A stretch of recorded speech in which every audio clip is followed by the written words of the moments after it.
Conference will now be recorded. States of America, and to the republic for which it stands, one nation, under God, indivisible, with liberty and justice for all.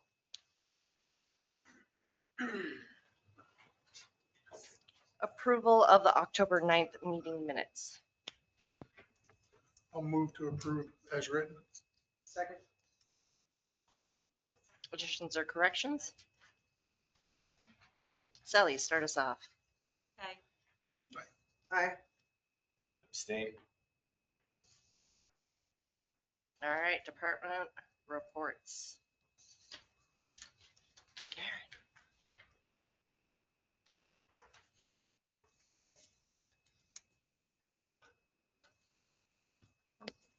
Good evening. I'm not sure what to tell you this month. Things are going really well at the library. I can't, I'm lucky. I can't ask for a better staff.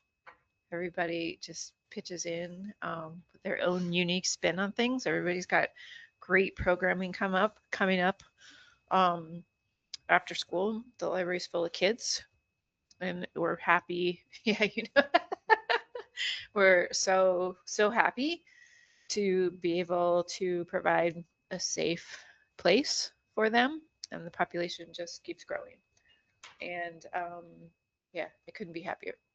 Not always, honestly, but it's not always easy to have a building full of kids. But it's great. I wish I had more space for them, but we can talk about that sometime in the future.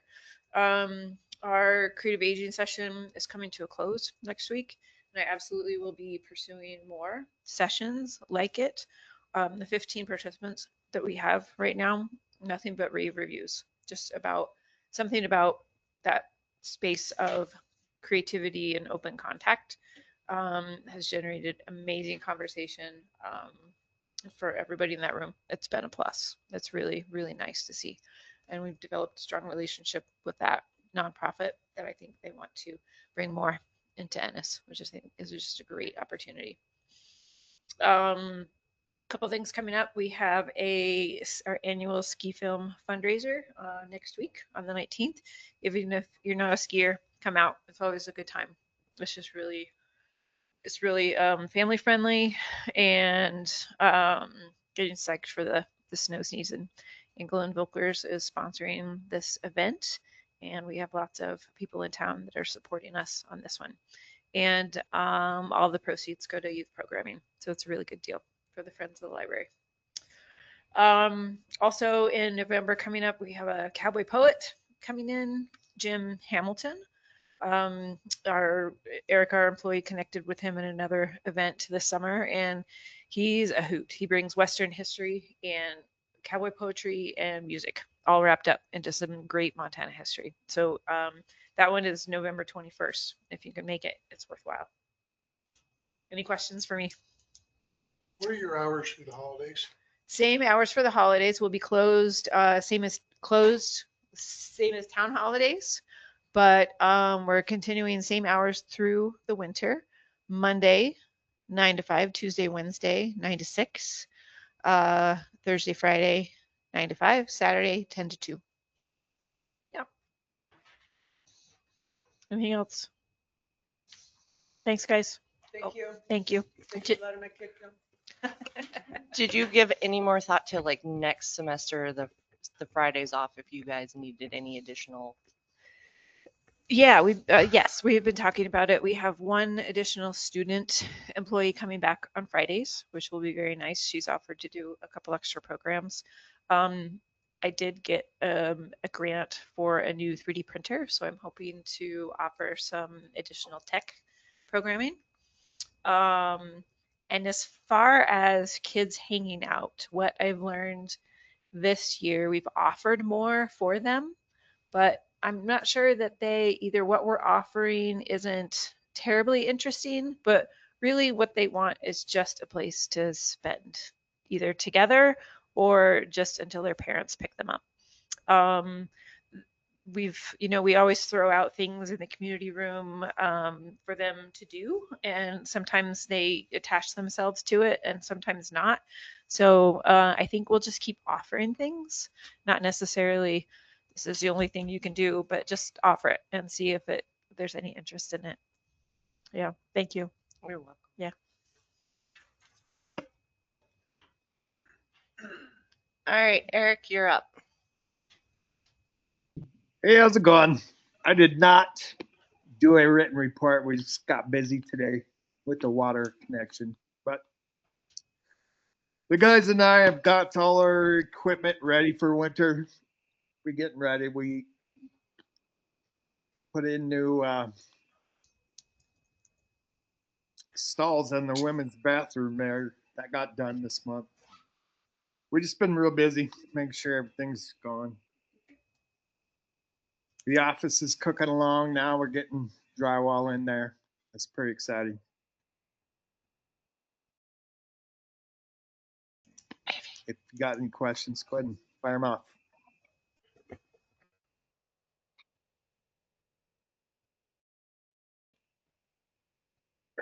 That was kind of the equipment thing. I know that we'd been struggling with the snowplow that we'd purchased. Anything that comes from Pennsylvania has a little extra irony rust, and a whole bunch of the lights weren't working, everything. So basically the whole thing had to be rewired and redone. So that was done. We're still talking about possibly new sander next year in the budget. It might have to be a consideration. It's rusted out so bad everything sticks to it. So we can either look at the cost of refinishing it, or We're gonna try and find something to line the inside with to see if that helps it out. it just kind of sticks to the sides, and then Yeah. it's not very effective going where it needs to go. So We're actually looking it's for a roll close. of big plastic. If anybody's got one, throw it outside the door there. That'd be great, you know. So when it finally snows, we're there. Yeah, we're ready. And the dividers were with our money from the rest area for the state. I think we're gonna order the men's bathroom, get those dividers redone also this year. We've got a lot more money, so just next year, toilets. That's my thoughts on that. Did we have any money left over in the budget this year? No, we did not. We usually That spend gets it. used up real easily. But we did get more money this year than what we traditionally have got. It was like $2,000 more. The cost of the dividers, basically. Normally we get enough for the heating, the cleaning, and basically supplies. There was a little bit more this year, so the dividers in one bathroom, and then we were hoping for dividers next year because those were in desperate need. All right. Any other questions for Eric? Okay. Susie's online, but she's submitted her written. She's also barely able to speak. So I guess with her part, she asked me to say, I put her in charge of letter or address verification.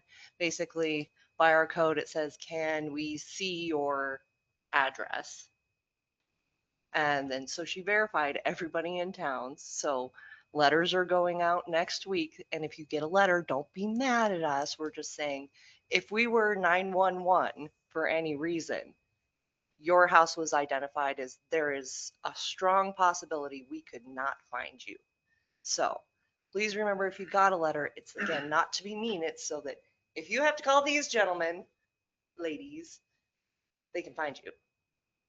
It's very frustrating as an emergency responder to just be like, you're driving and then you hear dispatch on the radio. By the way, you just drove by their house. Like, well, I can't find it. I'm on my Google Maps. So if you get a letter, just take a peek outside. Go, oh, yeah, maybe in the dark you would never find me. And then maybe also those Ask Ennis posts of somebody put my package somewhere where it didn't belong might actually go down too. So she drove through and she drove through in the evenings too to see could I actually identify that if I needed to in an emergency. So those letters are going out for if you were non-compliant with the code of not actually being able to meet the requirements for letter size and visibility.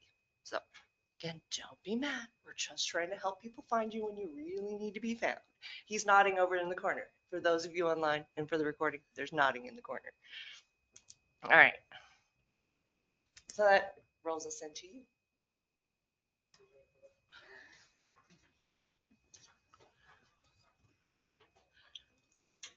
So for the month of October, the sheriff's office responded to 172 calls in the Ennis town limits.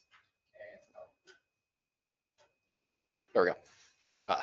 I'll repeat that for those online. The sheriff's office responded to 172 calls in town limits and took 8 cases, both as a combination of coroner and patrol investigations.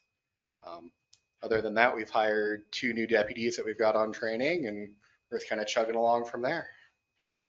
Questions? Is that, Go ahead, Corey. is that pretty typical, the number 100, said 172? Yeah, that sounds about average. I can't give you the exact numbers, but that's, yeah.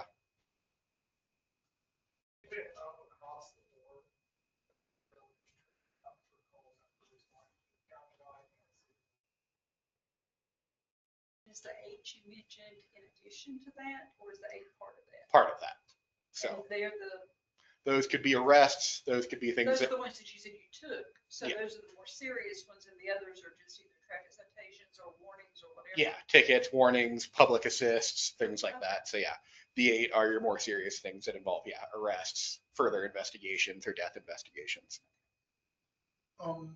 The report you gave had a whole bunch of codes on what they were. Could we get like a cheat sheet on what those codes mean at some point? Yeah, I will talk to our dispatch supervisor and see if we can get that to you. Yeah, thank you. And thanks for coming and showing up. I appreciate it. Absolutely. Duncan said if there was anything we wanted on the list for a report, because we reread through the contract, like, oh yeah, in written, we were supposed to say what we really wanted. So we just went back and forth and we're like, he's like, I'm going to have Christine put together like the hours reported in town for who was on patrol for the next time. He's like, but other than that, anything else you want, just let him know. He's like, so we'll have it in writing for our interlocal agreement. So I touched base with him. I was like, oh, hey, by the way, kind of forgot. Here's our meeting. Send a designated adult. Yep. Called me at 5 and was like, hey, here's the info. Run. So. Like, okay, thank you. Yep. Well, thanks for coming. How many total deputies do you guys have? If you count the 2. We've got 10 that are fully trained, 2 sergeants, captain, under sheriff, and then the 2 on training. And then we just closed a hiring cycle, so I'm not sure how many applications we got, but.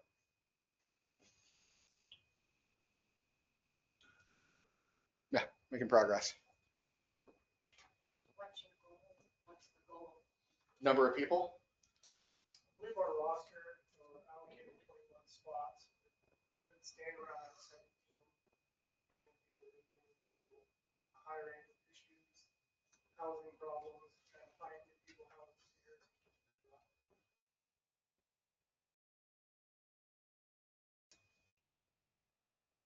Thank you, guys. Thank you. Thank you.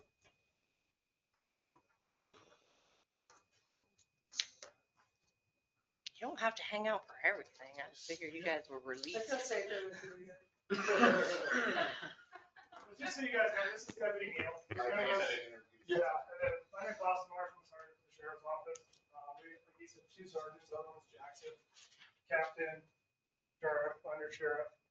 So, and then I think we're working with 8 coroners right now. Right now we have 4 field training officers. So we're trying to get our roster up.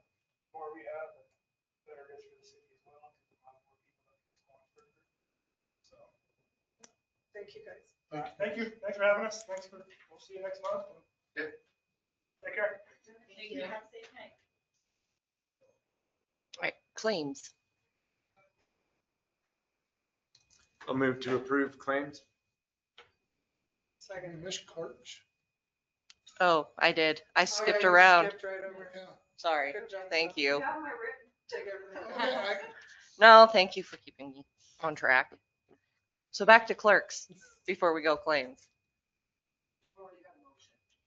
Oh, for Yeah. claims. Finish claims, go back. All right, well, Sorry, that's okay. I should have seconded it. All right, so. let's Anything on finish claims? Any questions on claims? Anything from the room? All right, then Wade, you're up. I was like, Aye. All right. Claims approved, back to clerks.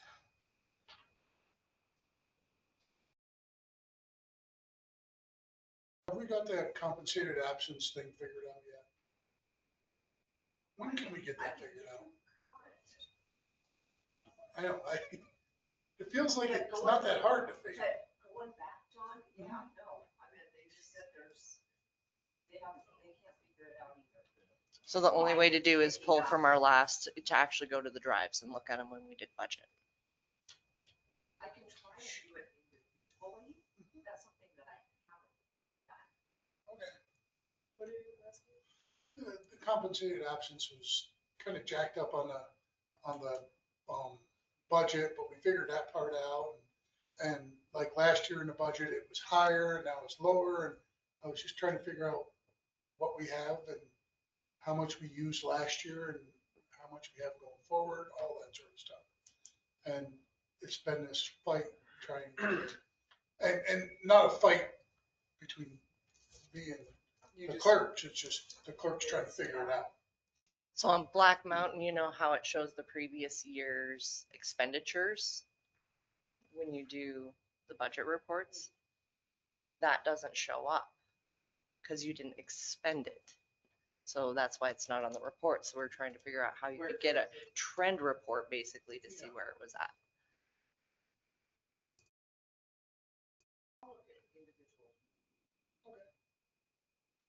That's like that one report that I showed you how it came out. Yeah, that was incorrect, yeah. Yeah, flat out incorrect. Okay.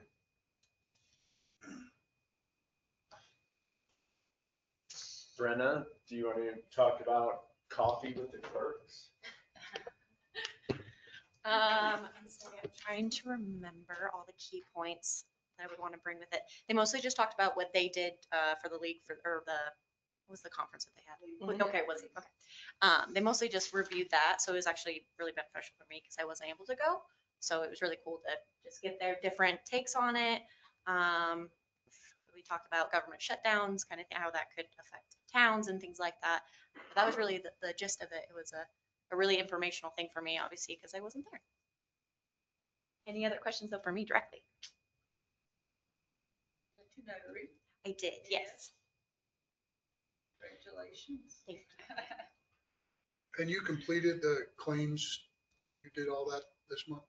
Yep, yeah, I've been doing gosh, probably 3 or 4 months. Yeah. Oh, good job. And now they're all scanned in as well. So Yes. easier access. Thank you.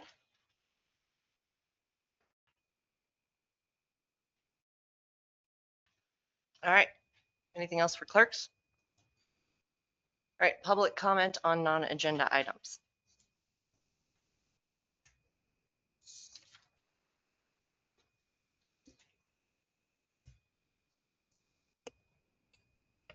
Myron Wamo, concerned citizen of Ennis, Montana. We're jumping around here. Maybe you missed the comments for claims. So I'll have mine. 1,300 for boots is a blatant misuse of public funds. If I spent that much in shoes and boots, I would have had a storage unit full. This claims report highlights the improprieties of this term of the government in this fair community.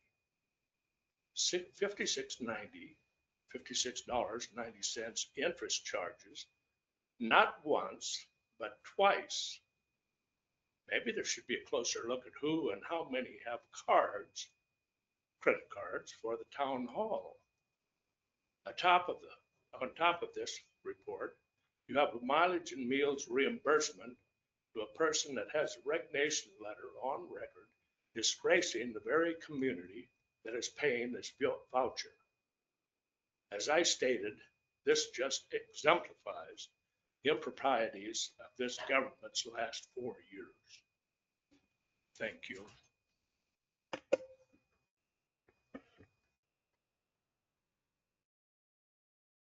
Second call for public comment on non-agenda items. Last call for public comment on non-agenda items. All right, closing public comment on non-agenda items. Scheduled matters. Appointment of Haley. You get to lead this off, sir. So, I'm Corey Hardy on the planning board. And we are down to 4 members right now. One member, which is Susie Sprout, the zoning administrator. And we are in need of at least 3 more, probably 4 more members to fulfill 7. So I first met Haley. She was a client of mine and just chatted her up a couple of times since then and asked her to consider becoming a member of the planning board. So without further ado, Haley, if you could maybe just give us a little bit of information on yourself and your passion about the town of Ennis. Absolutely. You have to hold it just a little bit. There we go. Okay, awesome. Hi, my name is Haley Kowalski. And yeah, I met Corey. He's been bugging me to get involved with this board for a while. And I've actually come into work with Ability Montana as an independent living specialist recently, back in April. So I've been doing a lot of work. They brought me on to cover both Madison and Beaverhead counties just because of the lack of services out here for folks living with disabilities. And so, yeah, they brought me on. I live here in Ennis, and I've become really passionate about that work. I'm really passionate about the town of Ennis. I love it here. I love the people, the land, the culture. And so just making that more accessible and inclusive for everyone has become really important to me. And so I hope to bring that kind of lens to the work they're doing on the planning board. And did you guys do your walkthrough of Main Street, or is that still? Yeah, we're planning to do that on December 10th. And I have some little flyers to hand out too if anyone wants to join us. We're going to be doing a walk audit of downtown Ennis just to look at like all the little things. The more people, the merrier, the more perspective is better. But just looking at little things that we can do to make Ennis just more accessible, more walkable, for kids, families, elders, all of it. Yeah. Nice. Yeah, I think that would be good. I was involved with a walk audit called Active Communities that happened probably 3 or 4 years ago, but it just gave a lot of different ideas on how you can make everybody feel comfortable walking or cycling or however you're traveling through town. And it's people come from all walks of life here, and just because I ride my bicycle in downtown Bangkok doesn't mean that everyone else feels safe like riding a bicycle through Ennis. We do have a lot of semi-traffic here, and I mean, it's been brought up multiple times that we need to address the crosswalks. Maybe at some point we will. this is the start of that movement. So I have a handicap woman that comes in my restaurant all the time, and there's no handicap parking on the Mhm. right-hand side, left-hand side of the street? Okay, you're. Yeah. aware of that. Yep. Okay. Yeah, parking is always a consideration, but even just looking at curbs or a lot of our small businesses in town have a couple steps into the entrance. So just little things like that. It's something you don't think about until you or someone you love have to. Mhm. Yeah, but and hopefully that I'd love to connect with some of the business owners in town to talk to them about grant opportunities and stuff like that. That can help open up doors for that. Does anybody have questions? In the room? Anybody? All right, do I have a motion for an appointment? I move to appoint Haley Kowalski to the Ennis Planning Board. I'll second All right, Christy, you're rolling us off. Oh, I all right, welcome to the planning board. We'll get Thank you you. set up on the email and ready to go so that you know when and where and all that. Thank you for Awesome. attending the other night for Yeah. our growth policy public hearing. yeah. Thank you. Please, I guess, send if you have like a flyer or something, maybe send that to all of us. Can do. Yeah, I have a little flyer and it links to a form where you can fill out if you have questions, concerns, or want to sign up to join us on that. It's all in one spot. So, and we welcome all the questions, comments, concerns. The more voices, the better. So, thank you.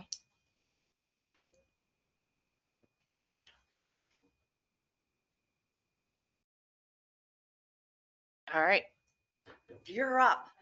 You're up.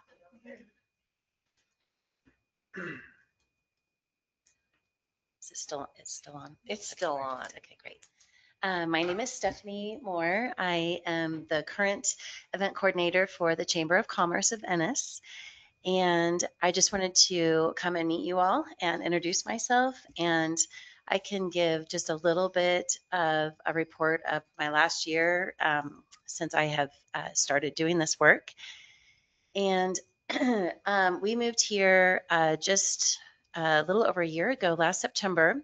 And just a very quick thing about me. I'm from Kansas City, and in Kansas City, I owned catering businesses and also grew up in the restaurant business. So when I heard that the chamber was looking for an event coordinator, I raised my hand and said I would be happy to look into it and see what I could do.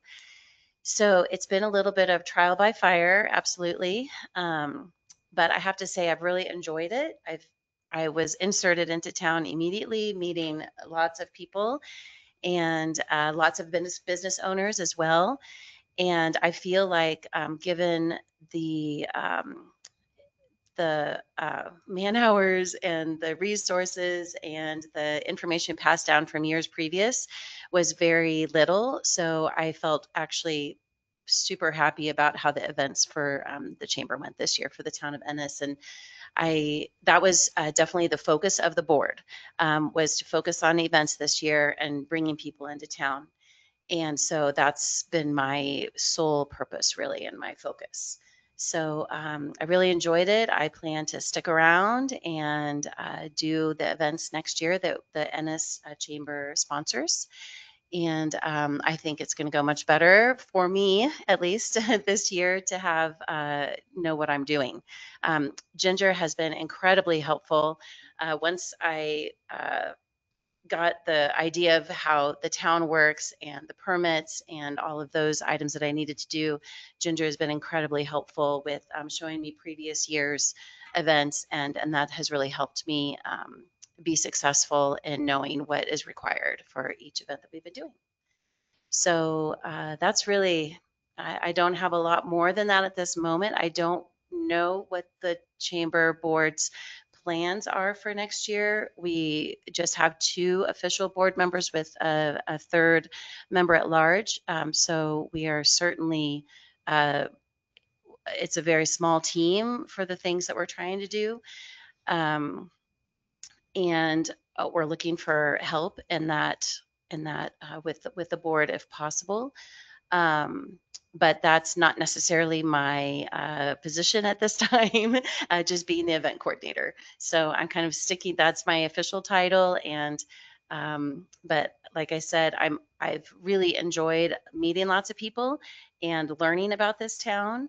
And people have been incredibly helpful. Every time I was trying to figure out how something is run, I would not only ask the board members, I would start there, but then I would go to different business owners and looking for sponsors. People have been very helpful and very generous. And I look forward to just being a little bit more organized next year so that I can expand on these events.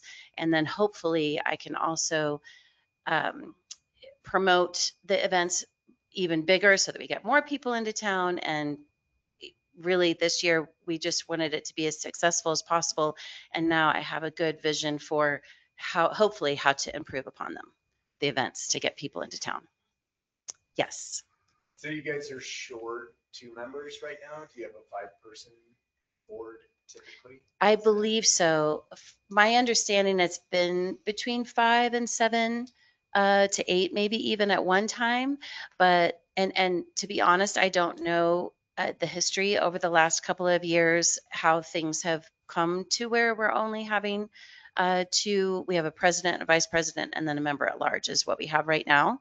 So 2 more board members would be amazing to help contribute to the vision of the chamber and how we can, um, expand and regroup and really support the businesses here.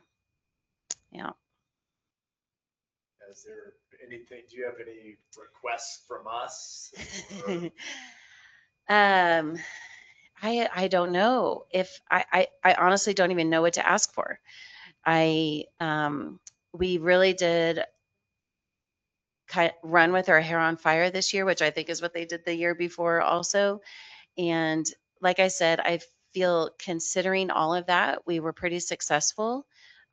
We had almost 700 people for Tap into Ennis, which was a really great event that has happened lots of years. We were very thankful for an incredibly beautiful day. The 4th of July parade, we were 100% full with 60 floats. And we just have been working at it. And having a couple of more people join us would be fantastic. Not only to help execute the events and contribute ideas, but also to help spread the word and make connections for people to feel part of the community also.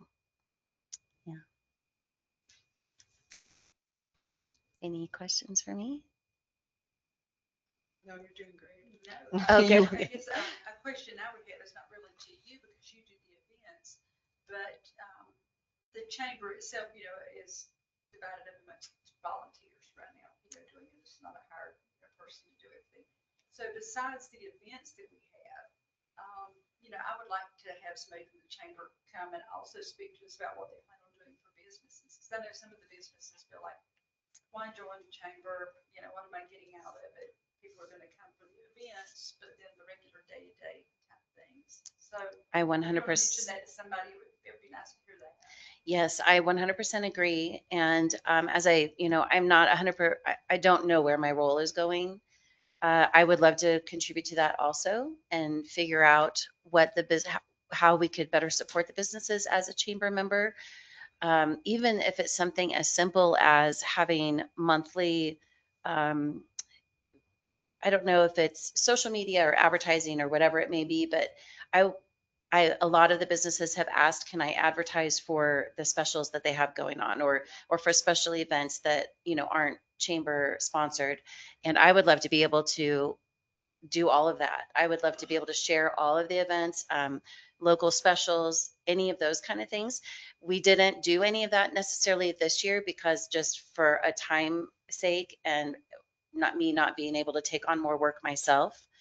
But I would be open to having some kind of a committee meeting even with perhaps the business owners to say, what can we bring to the table to make it really worthy of the chamber membership? Because we had brought it here several meetings back, that it would be good to have someone from the chamber come so that we could maybe have a representative and a voice for the businesses to speak to us as to what businesses needed from us and anything that we could do to help. Perfect. I think come that's a from great idea. place where it was a very agricultural tourism town. We began to have wineries and vineyards, and anyway, it blew into a big thing. So our chamber went from very small to very large. And I know that there is a lot of resources that we can, as the town, here can get for beautification and Main Street projects and things like that. But we do have to work with the chamber, or a, what do they call it, like a welcome center. So chamber welcome center, I think, is kind of the same thing on that level. You have one or the other. You have to work together on that. Yes, on top of, just having kind of learning this entire job, we also are rebuilding the chamber building, as you know. And so I went remote pretty much shortly after I started the job. And so then we didn't have a phone number, and then our email was crashing. And then I'm working from a laptop from home. And so there was no place for people to come visit. It's been a very challenging year. So the idea of having a welcome center where people can walk in and talk to a person and get some, referrals would be amazing. So I think that's, I'll definitely talk to the board members and let them know this request. And ideally, if we have a chance to talk about some of the membership levels and what comes along with the chamber membership, before we come to share that with you guys, I think that would even be better. I know that they are definitely thinking about a whole new membership format for 2026 with some different levels, and different sponsorship opportunities, so that we're not always asking for sponsors, which is not that much fun. So, yeah. So at one point, Ennis was part of the Montana Main Streets, but to do that, you had to have that chamber component. And there was this constant communication gaps as we were going through members and this, that, and the other. So at one point we put to the vote of the commission, do we want to proceed with this? And we said, at this point, no, we can't actually keep this active and going because we don't have all of the pieces to the puzzle to fit at this point. So it's no longer in continuation. We can still go back to it, but we kind of need to know that we have that clear line of communication between us so that we can help you by being part of that program. But we have to do quarterly reports, and part of that information we need from the chamber, so the town can't apply for some of those Main Street grants unless we have that chamber component to pull it all together. Unless you have a person who's designated to make sure that we're. Yeah. And you said that's Montana Main Streets? Correct. Okay. Because most chambers do at a larger, Ennis is a small little place, but a lot of people do have one person at head instead of volunteer multi-presidency, you take vice president or whatever. A lot of places hire someone. And I've got two girlfriends that do this for a living in towns. So they, but yeah, so it's a full-time job. It's a matter of, can it be a full-time job for someone here in Ennis? And I think the way that we're growing, it could be, if you found the right person and, the right fit. I think that's on the table, to find either promote me to be executive director as a full-time-ish person, or increase the number of people on the board as well. I don't know yet. That's it. I can't say yet, but I do think that is out there as an idea. So we'll have to see. We'll have to see if that's what comes about. But the budget is certainly a concern, but we need to make the membership viable so that people will continue to purchase their memberships, and then we can pay for a full-time person to be in charge of those kind of things. Yeah, which comes first? Great. Yeah. Thank you for coming in. It was Thank you. great to see somebody from the chamber.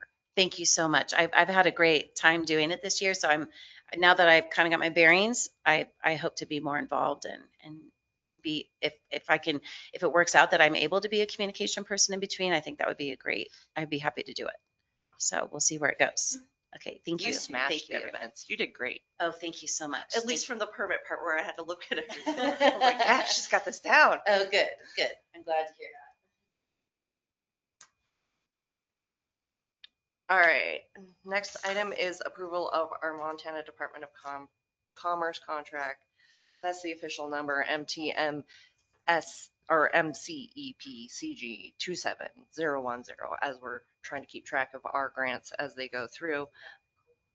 Yes, this is our coal endowment program grant contract.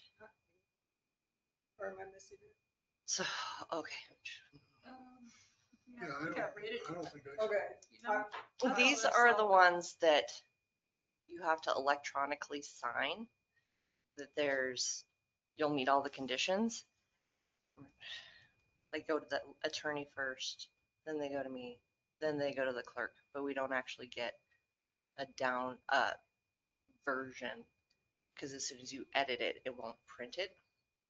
So there's a full Ginger Me Ed version. You can't open it and print it before you sign it, is what I'm saying.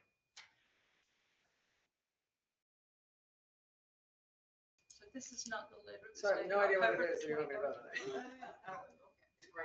It's the thing that says you will meet all the conditions Of of what? the Department of of the grant. You have your timeline, your grant administrator, which is Ginger at this point. What's the grant and how much or anything? Or the contract? See if I can get it.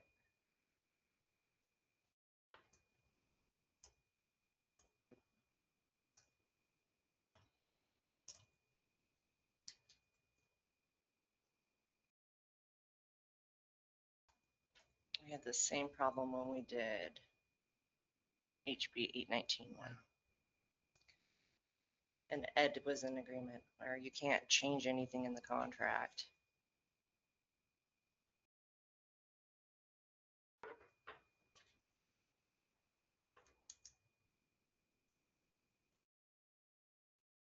Can you get into yours?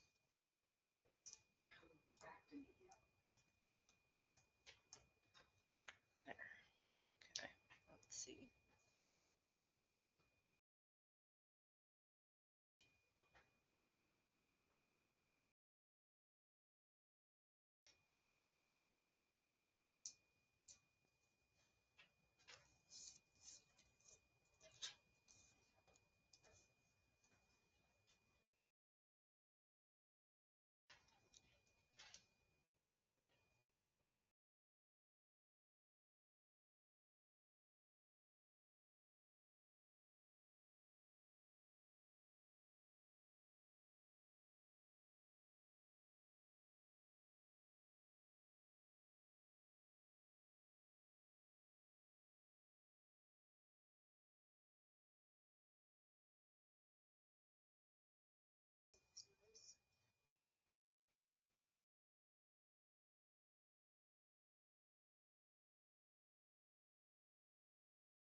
There's a summary that actually doesn't summarize the document, just anytime you may request a paper document, that's incredibly handy.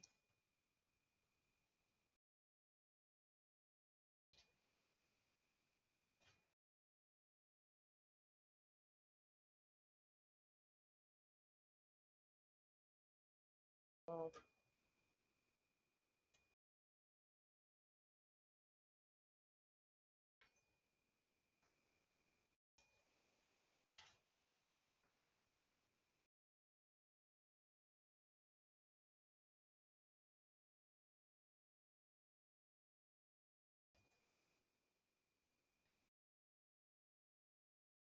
there.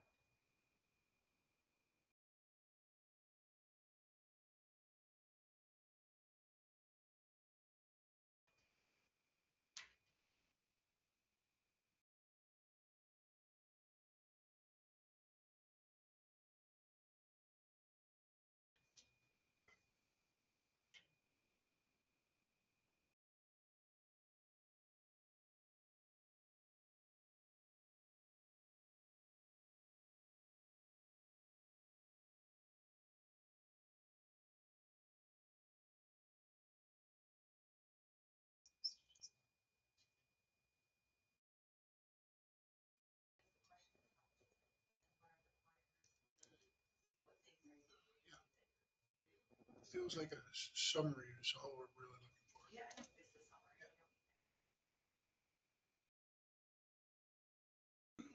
Brenda, do you know, is it every year? I don't, I never call it, honestly, sorry. I mean, it's a cool endowment grant. It's the one I went and testified for at legislature. So you probably. Yeah, so, I mean, I stood up there and like said we'd be a good fit for this. So moved to approve. So what is the money go? It's for the water project. Oh, okay. Yeah, it's just hard to say yes to something. A little summary, Just the summary. 6 points. This is what we have to do. Exactly.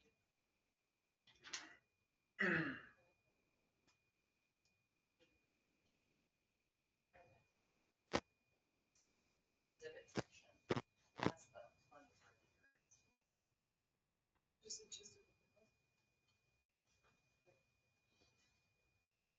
So this is our total project budget. This is the water project, right? Yeah, so this is something we should do, which is.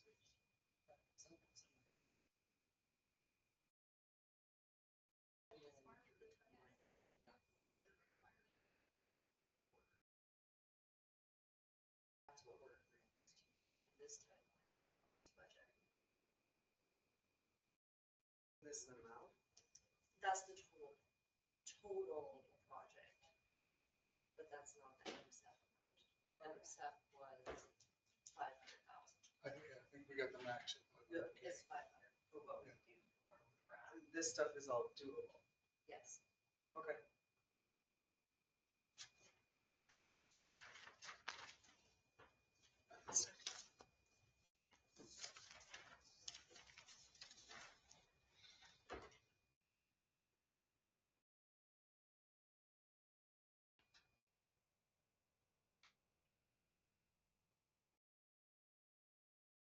So this page is just the timeline we have to keep in order to be current on grant Correct. funding. So that we don't have to file an extension with MSEP, which they don't. We had to do for ARPA funds because we hadn't had this project done, which we got approved for our extension.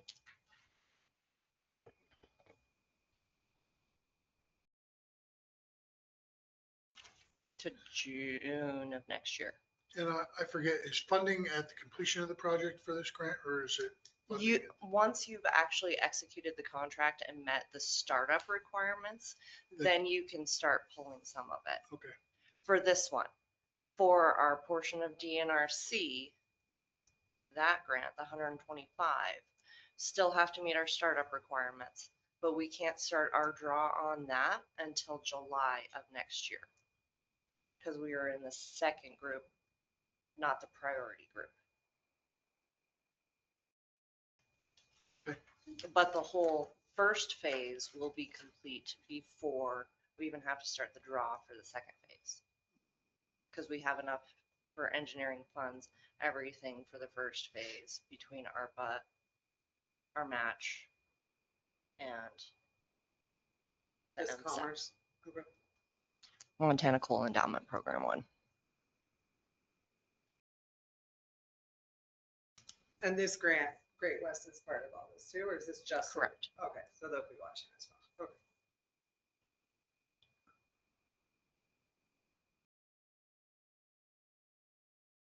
And Colette's taken over as the head of this project. It was Joel. He's phased out. Colette is now our lead on our water project.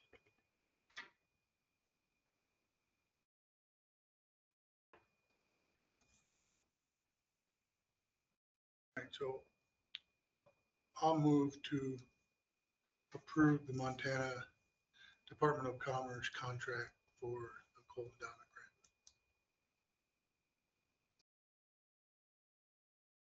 Second. Public comment.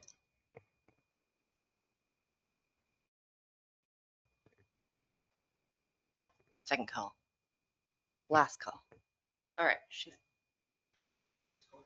Yeah, Yeah, that works. enough that you know what we're spending it on our timeline for getting stuff in. And we each have our own with our, you have a grant administrator from the Commerce too, that's designated to you. So they'll do workshops. They have their contact on all the information to us. So if you have any questions in between, you have one point of contact, not like push 7 to stand on hold. You have a direct coordinator. So Lisa will have a direct coordinator as she comes in, somebody to contact. Where are we on our phase? Are there any documents that we're missing? But thus far, we've got everything that they've requested and we send them in. Okay? Corey? Aye. I, All right. And as part of that is the next portion is we have to have bond counsel for that. Before the town used, who was it? These guys. So this was be fine. Or anything I knew about. So the same company? or- Same Same company. company, perfect. Yeah. And it's great, that's recommended as well. So they work with.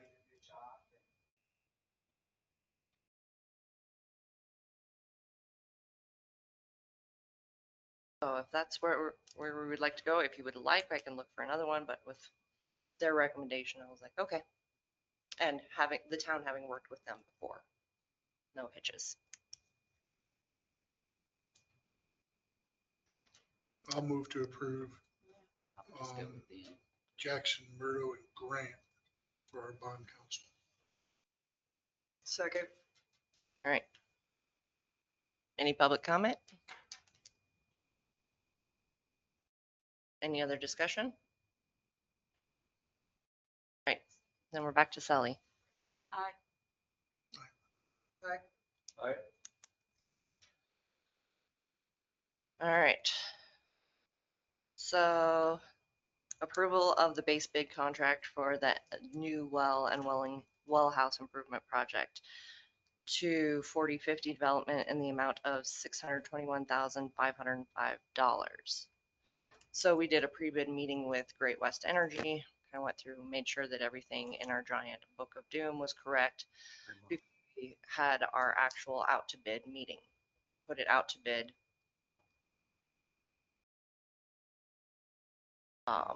Noticed it here, Bozeman, Great Falls, Great West did all that for us in all the various papers.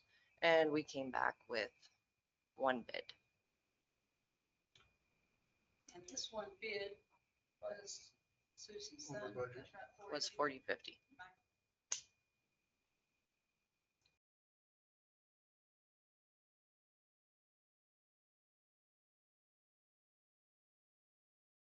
Qualifications for someone to turn in a bid for this. Meet the bid qualifications. What does the qualifications have to be to do this project? It's what they would be doing. What it would be doing. Insured. Having completed other projects on the correct timeline. Warranties. Warranties. What else? Oh, well, there's a lot honestly going into it just to smooth it over a little bit. That is the general. So there'll be other companies handling the wells. There's going to be another company, MET, handling the SCADA upgrade that has to happen. And which we need to talk about later. And there's, I think I heard somebody else was doing the digging.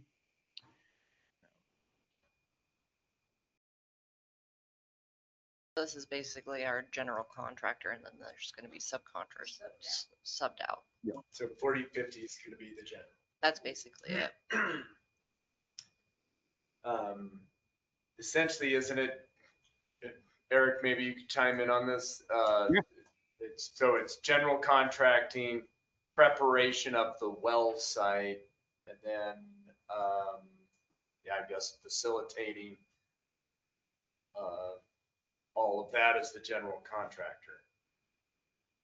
You're overseeing you're responsible for everything that everybody does, from your electricians, guys that pour the concrete, the sheetrock is all going to fall back on him as being responsible. In the state of Montana, you do not have to be a licensed general contractor here. But there is qualifications where you have to be licensed, and that would be your HVACs and your electricians. But other than that, people can kind of do a free-for-all, so that's what I was wondering with the city, exactly what he was going to be doing and what his qualifications were for that. So everybody who is doing different jobs out there, they're all going to be qualified. All of them. The electrician I met, MET I know well. All of those guys are capable of doing that. It's just Sprout is going to be the one answering for everything. That's it. Now, how did this go out to bid? I mean, I just. So that goes into a general hub where every contractor in the state has access to and knows if you do any kind of utility work for towns and stuff like that. They all know this. And it's a hub, and you go and you can read all of the projects that are going to go out to bid, and you throw a bid out for them. And he was the only one that put a bid in for this one. And that goes out throughout the whole state.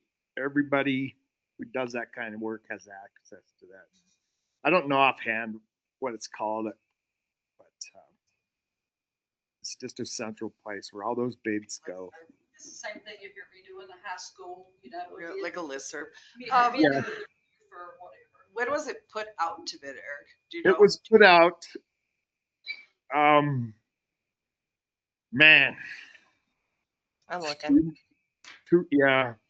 I'm just wondering, is this something that we should maybe put back out to bid and see if Right. we, or do? I mean, I don't know. What do you think, Timeline Better? and money needing to be spent is a thing. Like, this ARPA money has to get spent. I thought we got an extension. Oh, working on it. Okay, so And it has to be completed. what? Now, what is That the phase, time I mean, to get the ARPA funds, we're asking for a 6-month extension. So we need to have that portion completed by the end of our 6-month extension. So, I mean, there just is a time thing there, you know? So our original invitation to bid went out September 18th. It was also put out again on September 25th and again on October 2nd. What's normal for putting them out, Ginger? Like putting it out to bid or posting it. What's normal? Great West handled all of that. Yeah. Mhm. Okay. Yeah, they did that since they have access, like Eric was talking to the hub and to more contractors, et cetera. But they put it out 3 times.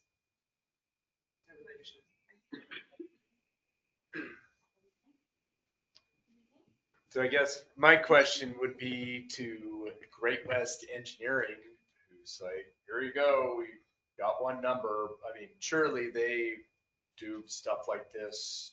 Or see stuff like this happen relatively often. Is $621,000 reasonable for building a well site? That would be a fair thing to ask if, we could just get a phone call and ask on that, and that would be a quick, easy thing. Yeah. To just see if it seems like an average bid. Yeah, that's what I would like to know, because I'm Well, there was not prepared. Because if we could run it again, how long does it take to get it online overnight? I believe. I don't think you can run it again. So It went out to the Billings Builders Exchange, the Bozeman's Plan Exchange, the Butte Builders Exchange, the Great Falls Builders Exchange, the Helena Exchange in Missoula as well. And that was our only ones back. On the Great West letter, there's a responsive bid and the base bid amount, and then the total bid amount, and it says basically that they're 300,000 over the budget amount. So all that kind of confused me And too. that's So how where do we they go cut, and know they more? cut back on the project. On the So they second took- portion. They Stuff just out. they cut the phases And out. then, so if we had a budget for construction, how close are we on like the 621,000? How close was that to being what we had for budget, what we assumed it was gonna cost? That brought Does us that make back sense? within. That's because we have the money to cover the 621. Is that- But if the total project is still over by $300,000, They cut that out and put it into a different phase. I understand, but all the phases still need to be completed. Right. So if you're building a 621. house for $500,000, or we'll say $600,000, they come in at $1 million and you're like, oh, wait, I don't need walls or I don't need fixtures. You still need to complete the project. So that's where this letter is confusing to Yeah. me as well. Like, and what was the contingency amount? Because it says that we could use contingency funds for that. And being that this project was just, I'm just confused as to why, Great West, does this all the time. So I wouldn't think that their bid numbers would be that amount off. So, or, I mean, what is that $289,000 It's just confusing. over? What is that a part of the total project? How much is that? Is that 10%, 20%, 25%? What is that overage there?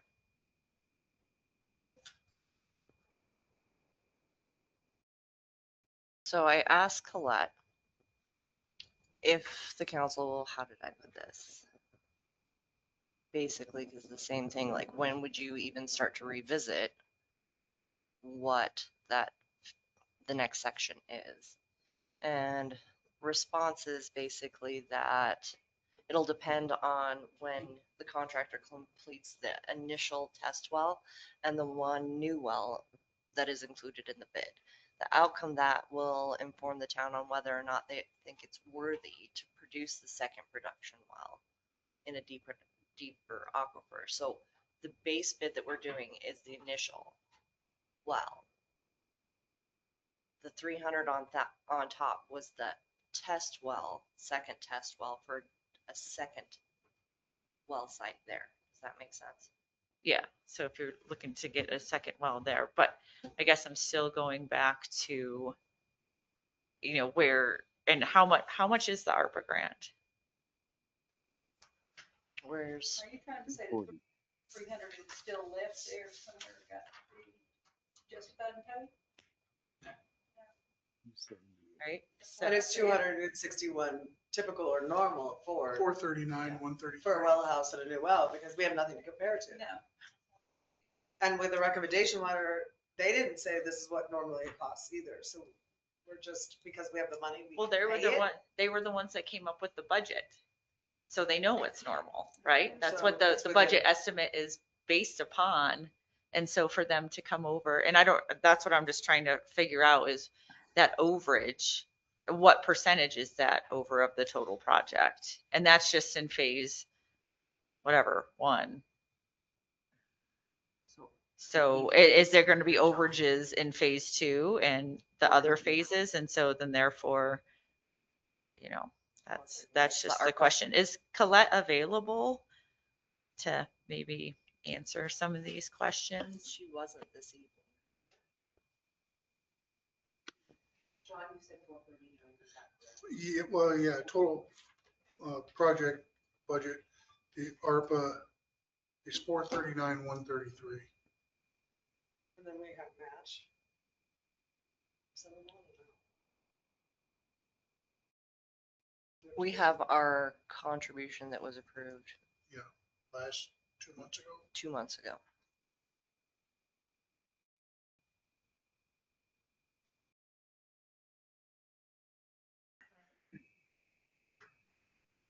So you can always send it back out to bid.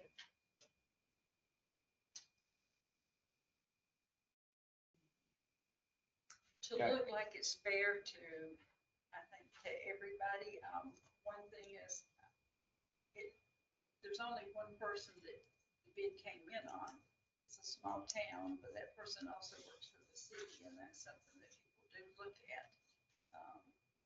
I mean, family, that you kind of wrinkle up your eyes. You see what I'm saying? I mean, you know how people are.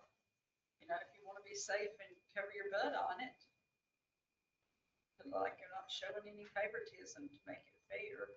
If we don't know the numbers, if we're concerned or a little bit worried about it, somebody else might be too. It's just my 2 cents worth on it.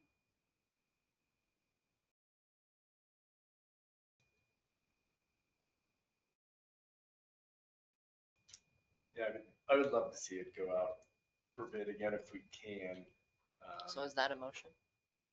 Time-wise, time, or do we need to do a second meeting this month? Put it out to bid, if nothing comes back, do a second meeting just to approve this base bid? That's what I guess I'm wondering, is again, like before when I was on the council, everything's a matter of urgency. Because we don't want to screw up the ARPA funds either. You could lose that one bid also doing that. Just throwing that in there.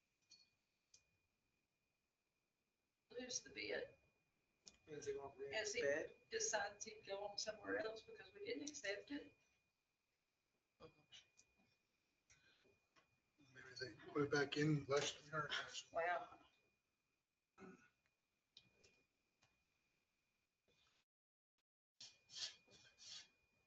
So we did.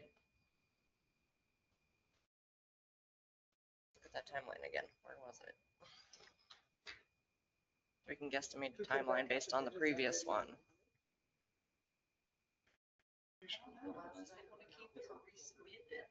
October 2nd. I don't know how that works. And just if you go to the back of the bid, is what, 2 weeks? They get a chance to rebid it.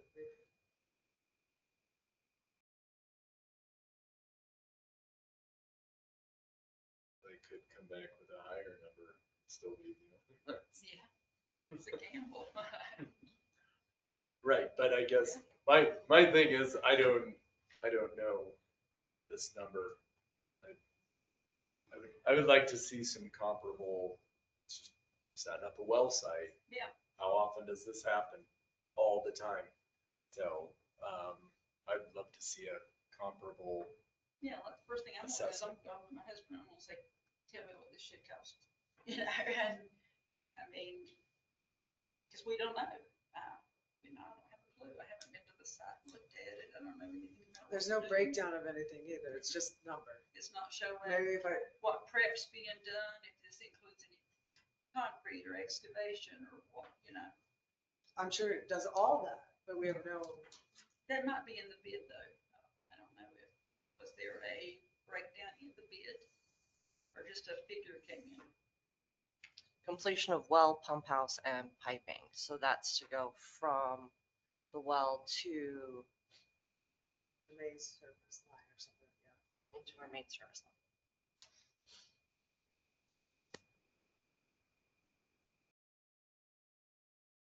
You state approved something for over $500,000, doesn't have another bid or comparison to it.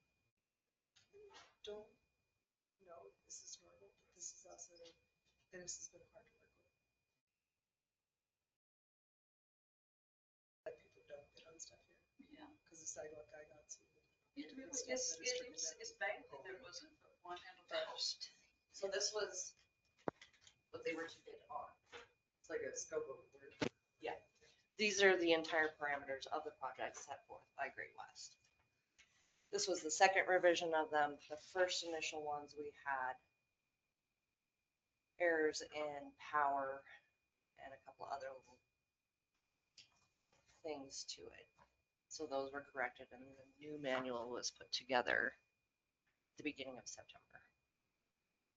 So this is what was available and made available, and you could request a copy. Any of the contractors that wanted a copy of it, they had to pay $110 for a copy of that manual to be sent to them, but that's the parameters in which they must meet. So Eric and I went through those, the original one. Well, even if we don't have time to submit it and get another bid on it, I think we could at least take a phone call and see what from Great West and just get an idea. This is halfway normal, semi-normal, a little high, a little low, something. It's high. It was more than they projected. Okay, we'll see. That's good to know. How much higher?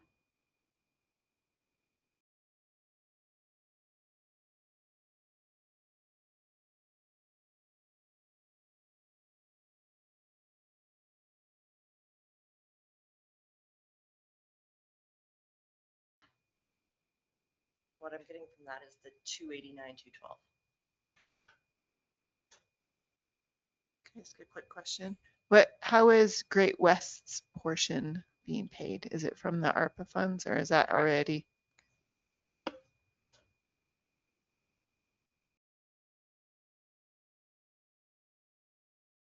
two something you said, it's almost 300,000 over what they had projected.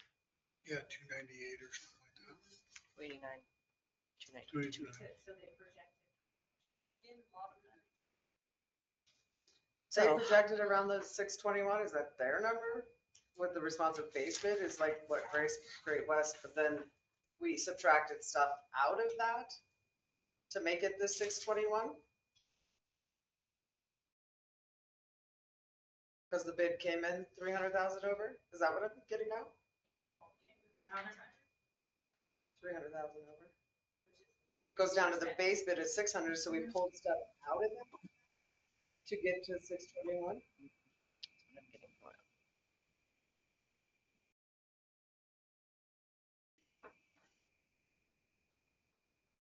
If it was 25 or 30 over, still that would be a little more like, okay, maybe we should go, or in my opinion.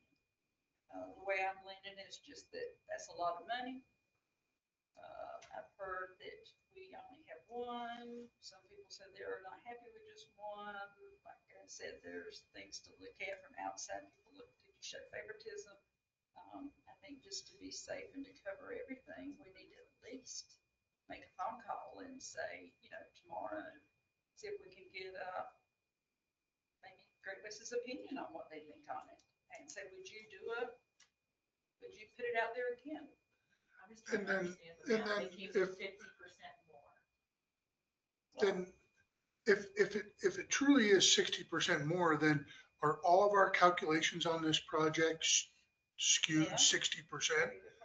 So instead of 4 million, should we plan for 6 for this project? all right, so next week we'll check. Well, tomorrow I'll send a Colette email seeing her availability for next week. Do that. Table this until we. It's just confusing. Okay. That'll be the plan. Thank you. And then we can decide from there if you want to go back to bid. And as far as obtaining a copy of that manual, I know you said order one for $100. It takes a little while to get it. Can we get a breakdown or a copy of what is in there? Or, It's in the office. showing exactly It's in the office. what's going to be done. I'll ask Colette if she's got a digital copy.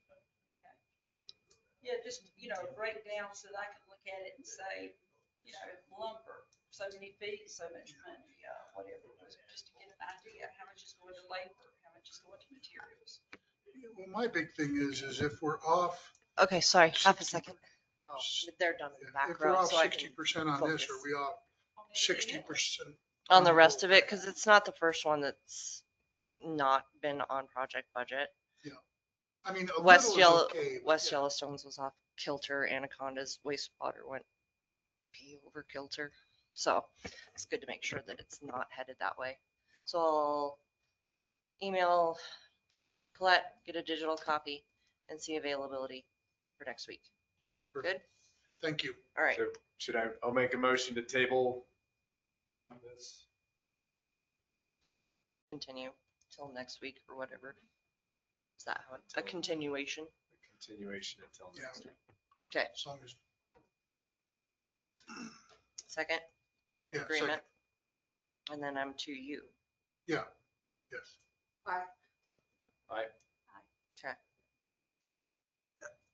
I had asked, but now that Ginger, if you put it back out to bid, is that bid that 4050 gave then null and void because you put it back out to bid? You don't know I don't either? know. Okay. I am guessing. You guys, I'm not so sure that you can put that out to bid. That's your first question. Yeah, Again, that's your first question. Like, that's the first thing we need to answer. But Okay. their favoritism thing is not happening. When everybody in the state has a chance to bid on something. They do, but also, Okay. All right. you know what it looks like.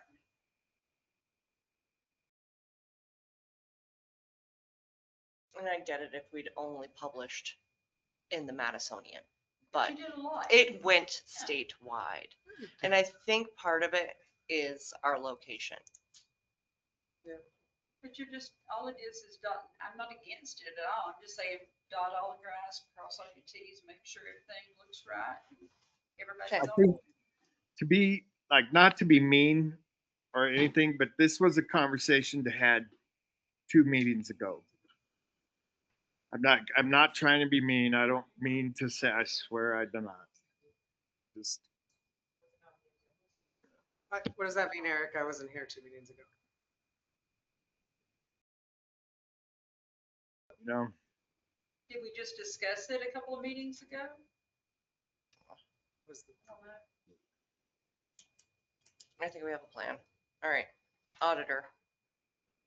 So So we sent, next Thursday? Sorry. I'm gonna see what her availability okay. is. I'm gonna send her an email in the morning and see when she's available Sorry. for next week, okay? And then we'll consensus. That is legal to consensus on picking a meeting date over email. I checked. Okay. So we sent to every auditor in the state a request for proposal. At the end of the day, basically we have Olness that's still willing to do it at 30,000, and then Nexus, which was, we'd looked at his last year, but it was considerably higher too, same person. But with the new one, there's a couple things that aren't included that are included in our Olness. So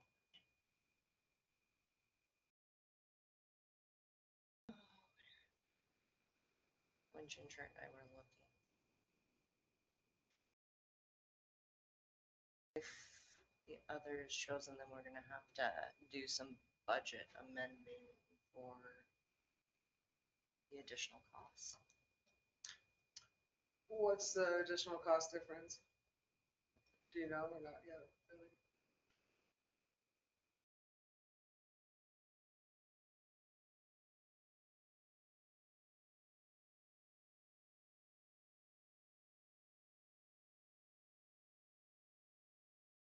It wasn't in there. The Gatsby's. Which before, that's why we were going over with Olness. Part of it was those weren't spelled out individually, and now they're included in the bid of 30. So we would kind of be in that same boat of any of the Gatsby's that are done are an additional cost. So the way I'm reading, maybe I'm reading this wrong. Help me if I am. So it says the financial statement audit for this year is 24K. And then we'd have to add the Gatsby stuff on top of that, which is I didn't see that spelled out, how much that's gonna cost. Maybe I missed, I think it's on like the last. is it? Yeah. Yeah, The official price and then after schedule for the.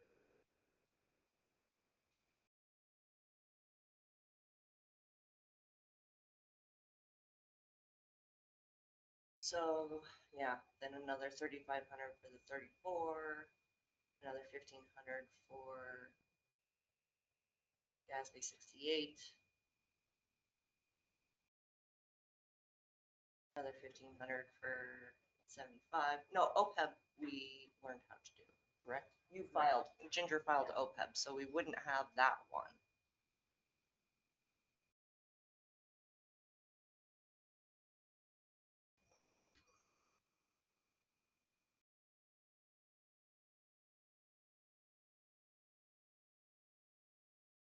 How much is Ennis for consulting, Ginger?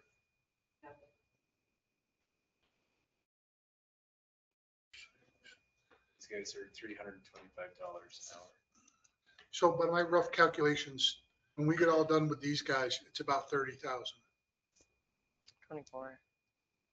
Just like to point out that Oldest and Associates bid, I can't remember what fiscal year it was. There was $13,000, we ended up paying them $19,000. And in that bid, they didn't include the Gatsby's, so that's why from now on, we've always requested that you either include it in there or separate it out. So that's why this is separated out.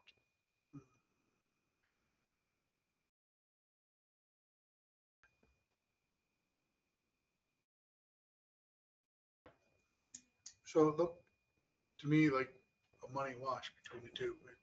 They're both about the same price.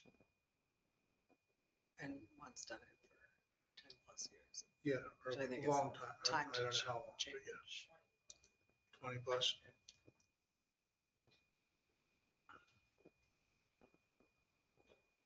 Yeah, I'm good with whatever you guys want to do with this. So the money seems about the same both ways. Yeah, I've personally been under the impression that you, like, every 8 years, I don't know why that sticks out in my head, I've attended some government trainings talking about the audit. Every 8 years, you should switch to another company. So if that's an opportunity for us to do so right now. And we talked about the past and there wasn't bids or there wasn't, or they came in much higher. A lot Last higher. year, it was, these guys actually came in at 60 50. or something, yeah. Yeah, it was way higher than this was, so maybe they looked at our budget and went, oh, maybe that's about where we need. Which, I mean, you gotta think about it if you're in. And when you sign a contract on an audit with this, like stuff, is it 1 year or is it like a 3 year? If you go back, they have prices. It's yearly, right? It goes It down. goes down if you after, keep doing it. Yeah, the price goes down. because I assume they know what's going on, so it makes it easier on them. Yeah. But you're only They have gathered all the background. contracted to 1 year. So what do you want to do, guys? You want to go with these folks?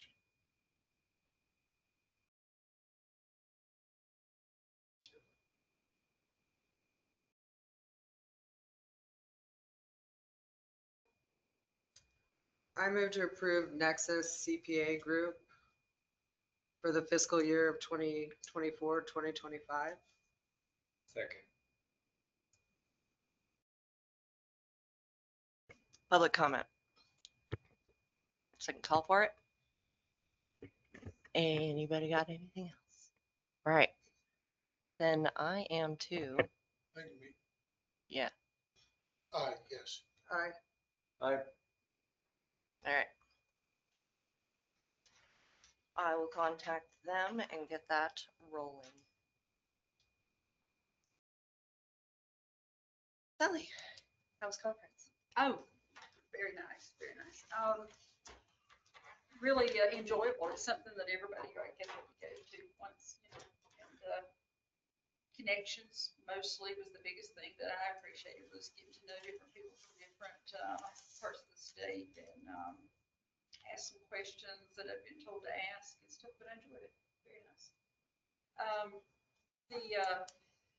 I guess the thing on that would be, let's see, I'll go ahead and skip down to that one. So, just so that you know, next year, the 95th annual conference will be held October the 7th through the 19th over in Helena at the Dalton Hotel, if you know what that is.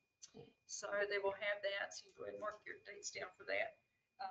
I did attend the Hunter's Feed, went and bought a little bit of merchandise from John's store, met a few people, ran into a lady that I had met before with, and her name is Dawn Conklin.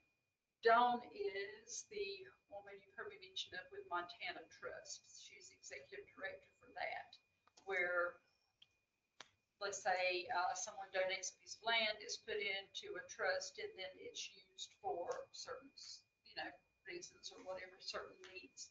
And they do work with Jim Jarvis and the affordable housing that, looking at the Madison County Housing Board.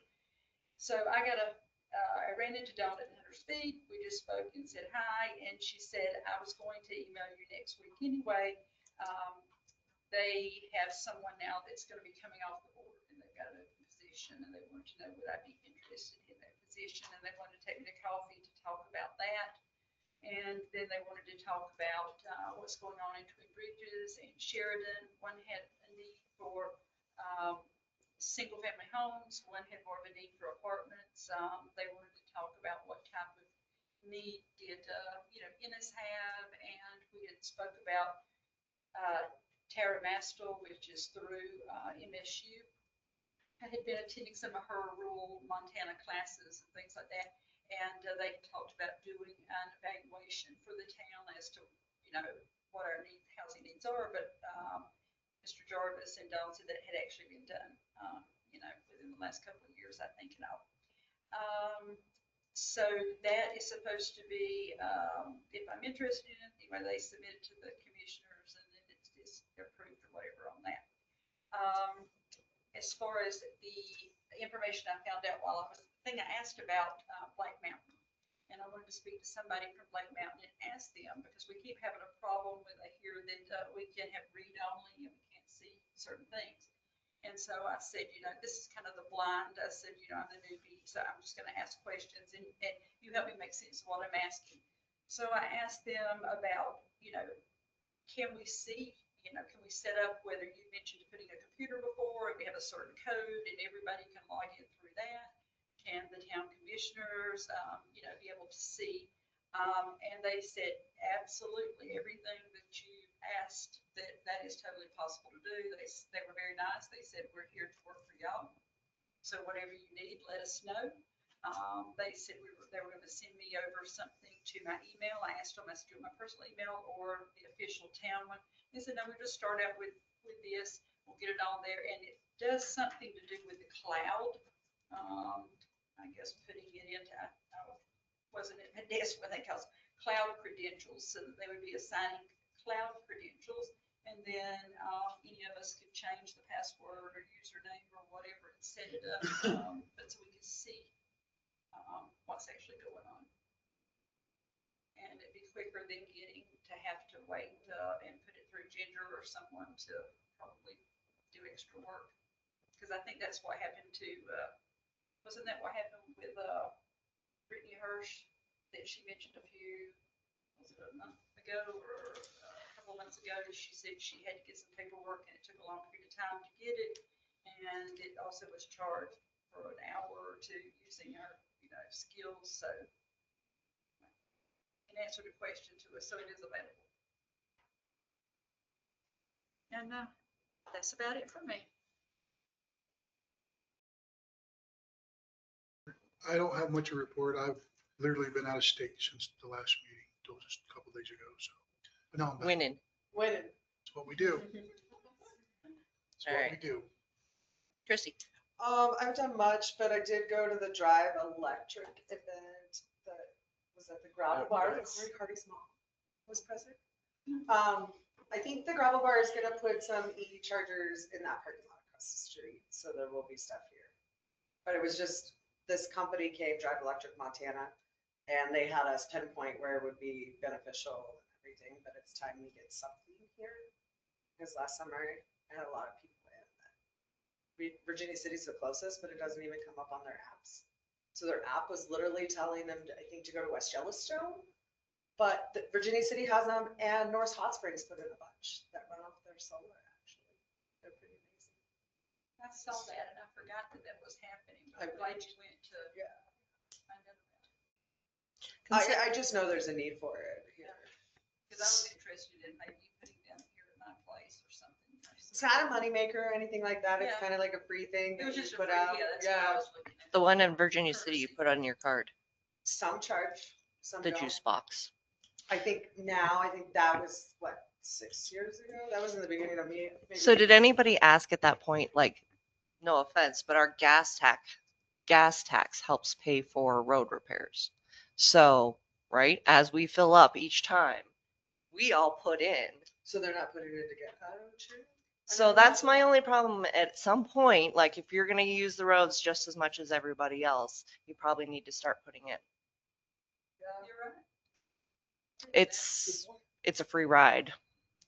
And the breakdown of like charging, like those devices are more than you have to pay for the software to charge, blah, blah, blah, but you end up wouldn't make money because they said like, even though it's a 50 amp plug, they're not taking that much electricity. Well, my daughter's got one in her house and it was there when she bought it and she's never used it. But I mean, you can buy them. They're not that expensive and put at your own place. Yeah. So if I had somebody that happened to have an electric vehicle that was staying with me or something. That's the motels and stuff can buy them, have the plug-in, then you just give it to the people or whatever. Yeah. I was looking for a matter of convenience, maybe to draw more people in, but I don't know how beneficial it is, especially if there's already some place putting them. Maybe we can look at grants and stuff. I know Virginia City put theirs in with grants years ago. I think most of that, from the gist of Drive Montana, from what they put on, that kind of stuff's kind of gone. Mm-hmm. The grant money and all that kind of stuff. I wonder how many people would come here just because of the type of people we don't want to actually be using electric vehicles. I don't know. Yeah. The new review. Mm-hmm. Yeah, there's what is that, a service or? I'm not exactly sure. I'm not either. I mean, A ton of the hotels in West Yellowstone have The them. whole Wolf Discovery Center, but that they went in right away when electric cars came out, but they're all Tesla. And you can only charge Tesla chargers. But no, There's all kinds of weird. there's diamond parking. When I went to convention, I was like, oh, diamond parking is for EVs only. I was like, that's okay. In case one catches fire, I'm going to park in the back row. It's No. 500,000 gallons is the average to put one out. And you can't actually put them out. So now they just bury them and then Yeah. take them somewhere else to burn off. And then that's how you have to do it. So, I think we should definitely have them, because we're a tourist town and I want to attract tourists and, what's that? I said not according to the state. Yeah, that was. I kind of want to call up and see, because when I put the letter in, they said there was multiple requests ahead of us. I wonder if anybody got a designation this year. So it's kind of my turn right now. But Yep. So are we'll you done? So segue into Corey. ultimately, I've reached out to Danny Bierschwal, who is the director of the Montana Resort Tax Association, and tried to set up a meeting with the Department of Commerce. I can't remember the individual's name, but it's not the lady who sent us the letter of rejection. It's the guy who's like the head of the Department of Commerce. And we still have yet to have a conversation about the assessment. So Danny and myself are going to be, and anybody else that wants to be in on the discussion. That was kind of the first direction that I wanted to head. One other thing Big Sky is actually trying to facilitate a law change to make it so you can have a tax district with an incorporated municipality within that district, because currently Big Sky is this giant rectangle that is their resort area district. So yeah, ultimately, if the law were to change, which is what Big Sky is seeking to make happen right now, and also me personally, I'm also on board with trying to facilitate that happening, and that's kind of I think that's a bigger picture to look at as far as collecting a lot more resort tax dollars, I guess, as far as guide and outfitting are concerned. There's a lot of money to be had there outside of the city limits as well. So yeah, I have not had that meeting yet. It's hunting season. Danny is an avid antelope hunter, so my guess is he hasn't acquired an antelope yet. So that, and what else? Would you like to give a planning board update? Oh, yes, thank you. So the, yeah, I'm our representative for the planning board. So the board moved to approve with a handful of changes our growth policy. Kevin England is our, I believe he's an engineer. I just met him last meeting. He works for Great West. He is the one in charge of our growth policy right now. So do we have 2 hearings that have to happen, or was that? Correct. Last meeting was one of them. And then our December meeting, we will hold our second and final public hearing for the growth policy, and then prepare a resolution of intent to adopt. So if there are no changes after public comment and hearing, then you may adopt the growth policy. So Kevin and I are going through the final documents for publication with the changes. I got those Monday late. So review the changes. I have to actually talk to Corey because I wasn't at that planning meeting to make sure that the changes were incorporated. I'm like, well, it could look good to me. I should have been at that one. So once that's done, then we'll put it out for our December meeting. And that is perfect timing because I just got asked if we needed an extension on that grant because past January, because we paid for that one with 819.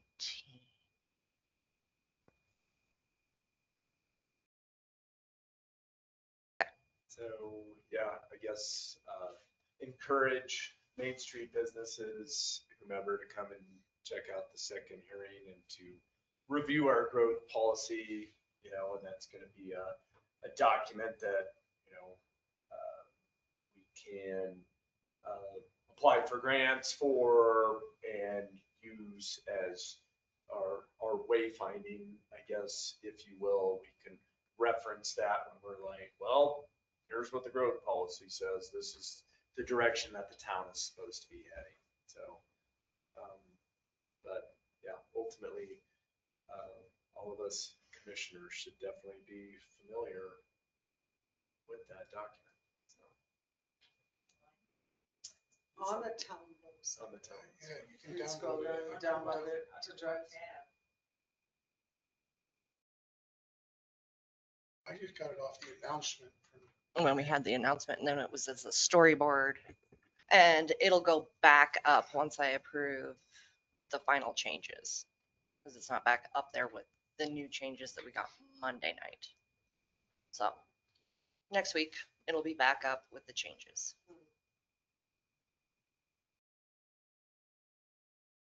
Okay. All right. So I had a citizen that felt uncomfortable coming, but said, hey, throw this out for the legislative body for future use. Seems like every 4th of July, there's always not enough places to stay. Maybe throw out either being flexible on the camper number for maybe a portion of that weekend or that week, because you can only have one camper. Or if you want to make some money at it, do it as a permit. Like, I want to have my friends in town. I want to have a camper or 2 campers at my spot. I would like a 3-day permit for $25 or whatever. So that's just a thought. There is a lack of housing or available spots. I mean, we've gone down in our hotel numbers, so you're down to Airbnbs and rentals. So in your busiest part, do you want to issue a temporary permit for somebody to have a second RV, or but just for like a 2-day or something like that? So that's legislative thoughts that he was throwing out there for you to kick around. Weigh the pros and cons. Okay. Check. I conveyed the message. All right. So if you remember a little while back, MMIA was going. State Fund has started taking some of the major clients around the state for workers' compensation. And then they had a board meeting going, do we challenge this in court? Because clearly they are undercutting our price, and we, from all of our projections, long term, we don't think the price that they are giving is going to be sustainable. That was our MMIA's board's conclusion. So they took that to court. It didn't go as they projected. So now they had to look at the long-term stability of workers' comp for MMIA to provide. So as they started crunching those numbers, they can't be competitive to what State Fund is currently putting out there. And with the loss of some of the major cities into MMIA, that number is going to increase for the smaller guys. So as of July of 2026, MMIA will no longer provide workers' compensation. So that is to be on the hot radar of, we will not have workers' compensation from MMIA as of July 2026. So they're getting some stuff together to assist us with what your options are for choosing another insurance company. So figured that needed to be on everybody's radar. So I was a little bit shocked. All right.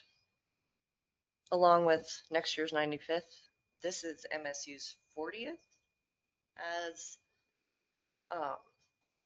the extension office, and as of November 15th, there should still be in your emails, like reserve the spot for a gala that they are hosting in December on the 10th. So RSVP by November 15th if you would like to attend the MSU gala. That's the one in Missoula that when you RSVP, they let you know where it's at. Is that the one? I think so. I'm like, I don't Because I was like, travel in where is this December gonna be unless at? I It's have like, to. when you reserve, they will let you know where it's gonna be. Top secret. Well, and I think they're trying to get a head count so that they know where they need to reserve spots for it. If it's 50 or 200. So if you'd like to attend that, RSVP by Friday. What's the next thing on my list? So Eric and I are following up with engineering companies for compliance. Susie's followed up. We've finalized our 3 compliance issues, anything. I try not to start too many of them because then they get lost. So the 3 that we had on our list with Susie and I, as far as signs, business licenses, anything that I had Brenda hold business licenses until we'd met some of our zoning requirements. All of those are happily tied up in a nice little bow. So wet engineering has been amazing, and we've been working with them on another compliance issue, and that's going along. I would like to set up a pre-mayor email for Ms. Roberts so that the last month is a transition portion, because that issue I do not feel is going to be resolved. We know it's not. There's not enough test results back to create a proper plan for them. So I said, we're gonna create a new email so Lisa can just be in on the last couple meetings and transition in. So that's the plan there. So that most of it's tied up. I haven't started anything new. I have Lisa's pretty much drafted up. So those should be ready if we, for public hearing.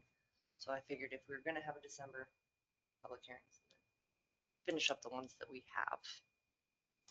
Okay? I'll send you an email tomorrow once I know when Colette's available next week.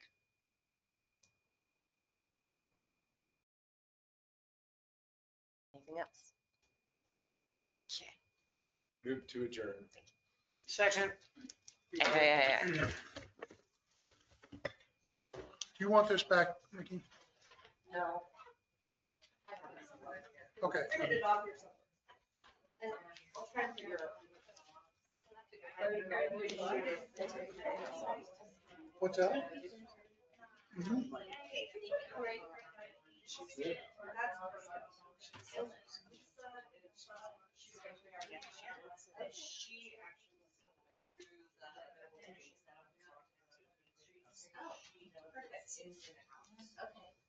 I don't know where it is.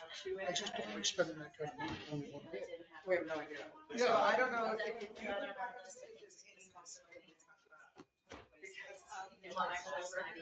Mhm.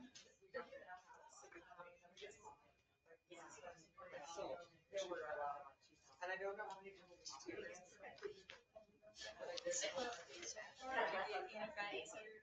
Construction work, I mean, my husband and son hit all that. Never discussed it. But We did sidewalks and it's sky. just. Yeah. Yeah, I got one last question. Who's this guy? Well, did you see the sidewalk in front of my store? You know where the water valve is? They concreted over top of it. You can't ever turn my water off. Yeah. Yeah. I don't know why I turned my water off. Come turn it off. Yeah. Come turn it off. I did it.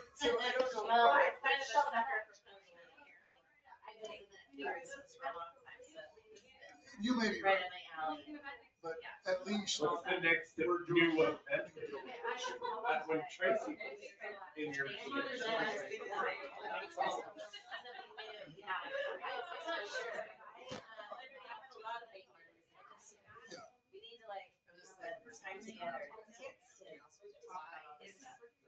Thank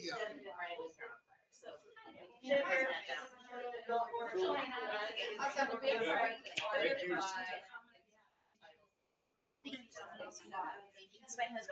Hey, how you doing? Hey. Yeah. Thank you. Good to see you again.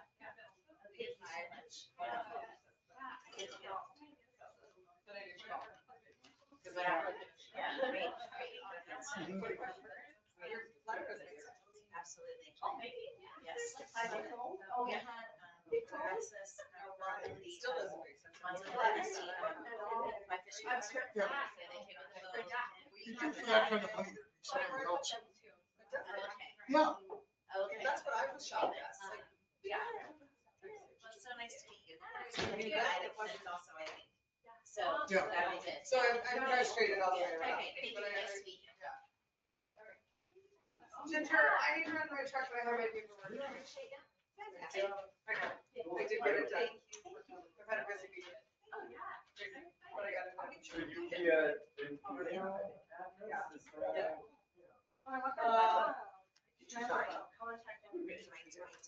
I thought I signed.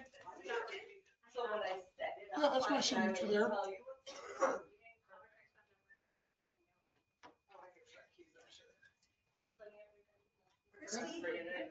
I only signed that one page because Brenda said that my name was on there once, but if I need to sign it.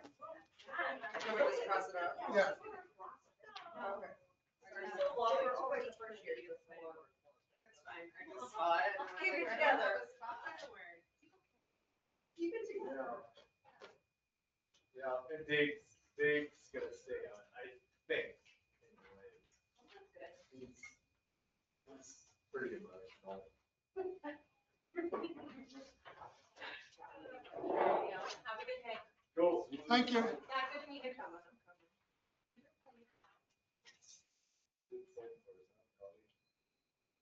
I'm gonna run and grab it. It goes like that. Oh, really? Mm. Let's try to start it. Oh, send me an email. No. So we're back. Well, Tim, that's a lot. I'm like, you give me through July, bro. I was like, I'm just gonna send a quick email to the message to say that there's a court 17th Street, just wait to double check. We're just gonna wait. Especially because if we have a meeting next week. You and I can be fast when we meet. Yes, I was like. I will put it away if I absolutely need to, but for now, let's just. When it's necessary. Yes. Next week. Exactly. We've got next week. Yeah. That's what I was thinking. I know the one microphone got set, that's.